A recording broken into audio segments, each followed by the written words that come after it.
लोकसभा चुनाव 2024 के पहले चरण के लिए मतदान शुक्रवार को संपन्न हो गया।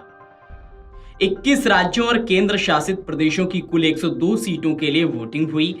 पहले चरण में जिन सीटों पर मतदान हुआ उसमें तमिलनाडु की सभी 39 सीटें, राजस्थान की 12, उत्तर प्रदेश की 8, मध्य प्रदेश की 6, उत्तराखंड की सभी 5, महाराष्ट्र की 5, असम और बिहार की 4-4 सीटें, पश्चिम बंगाल की 3, मणिपुर, मेघालय, अरुणाचल प्रदेश की 2-2 सीटें, छत्तीसगढ़, मिजोरम और त्रिपुरा की 1-1 सीट पर मतदान हुआ।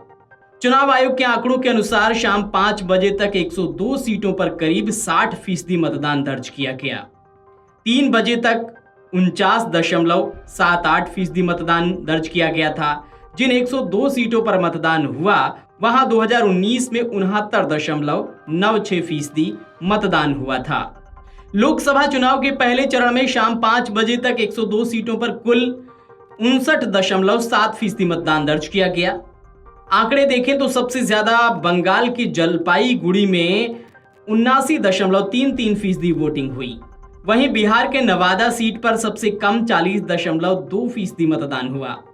अब हम आपको राज्यवार आंकड़े बताते हैं। पहले चरण में उत्तर प्रदेश की 8 सीटों पर मतदान हुआ। शाम 5 बजे तक सहारनपुर सीट पर सबसे ज्यादा 63.29% और रामपुर सीट पर सबसे कम 52.42% मतदान हुआ। 2019 में इन सीटों में से सहारनपुर में सबसे ज्यादा 70.87% और सबसे कम रामपुर लोकसभा सीट पर 63.19% मतदान हुआ था।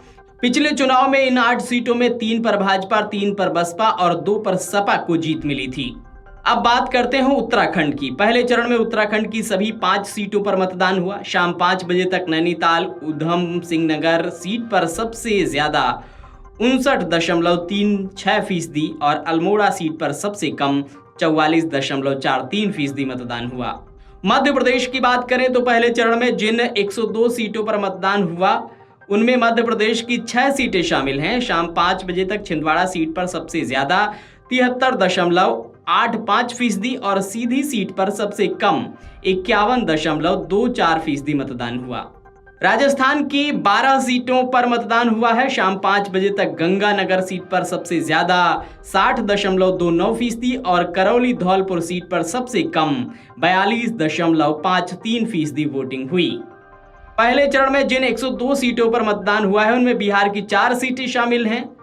शाम 5 बजे तक औरंगाबाद सीट पर सबसे ज्यादा 49.95% और नवादा सीट पर सबसे कम 40.2% मतदान हुआ है। अन्य राज्यों की बात करें तो उनमें तमिलनाडु की सभी 39 सीटें, महाराष्ट्र की 5, असम की 4, पश्चिम बंगाल की 3, मणिपुर, मेघालय, अरुणाचल प्रदेश की 2-2, छत्तीसगढ़, मिजोरम, त्रिपुरा की 1-1 सीट पर मतदान हुआ है। अब जिन 102 सीटों पर शुक्रवार को चुनाव हुआ उनमें 2019 के आंकड़ों की बात करें तो 2019 के लोकसभा चुनाव में इन 102 सीटों पर कुल 69.96% मतदान हुआ था। इन सीटों में सबसे ज्यादा मतदान अरुणाचल प्रदेश की अरुणाचल पूर्व सीट पर हुआ था। यहां के 87.03% मतदाताओं ने अपने मताधिकार का इस्तेमाल किया था। वहीं सबसे कम मतदान बिहार की नवादा सीट पर हुआ था। यहां के महज 49.73% मतदाताओं ने वोट डाला था। पहले चरण की इन सीटों पर भाजपा सबसे बड़ी पार्टी थी। पार्टी को इन 102 में से 40 सीटों पर जीत मिली थी। तमिलनाडु की सत्ताधारी पार्टी पिछले चुनाव में इन सीटों के नतीजों के लिहाज से दूसरे स्थान पर रही थी। डीएमके ने इन 102 में से 24 सीटों पर जीत दर्ज की थी। देश की सबसे पुरानी पार्टी इन 102 सीटों के नतीजों में तीसरे स्थान पर रही थी। कांग्रेस के 15 सांसद निर्वाचित हुए थे। 2019 के लोकसभा चुनाव में उत्तर प्रदेश में बसपा सपा का गठबंधन था। पहले चरण में जिन सीटों पर मतदान हुआ उनमें से 3 सीटों पर बसपा के उम्मीदवारों को सफलता मिली थी। वहीं 2 सीटों पर सपा के उम्मीदवार जीतने में सफल रहे थे। शेष 18 सीटें अन्य दलों के खाते में गई थीं। Video desk amarujala.com। अगर आप ये वीडियो YouTube पर देख रहे हैं तो हमारे चैनल को सब्सक्राइब करें और बेल आइकन को दबाना ना भूलें। अगर आप Facebook पर ये वीडियो देख रहे हैं तो हमारे पेज को लाइक करें।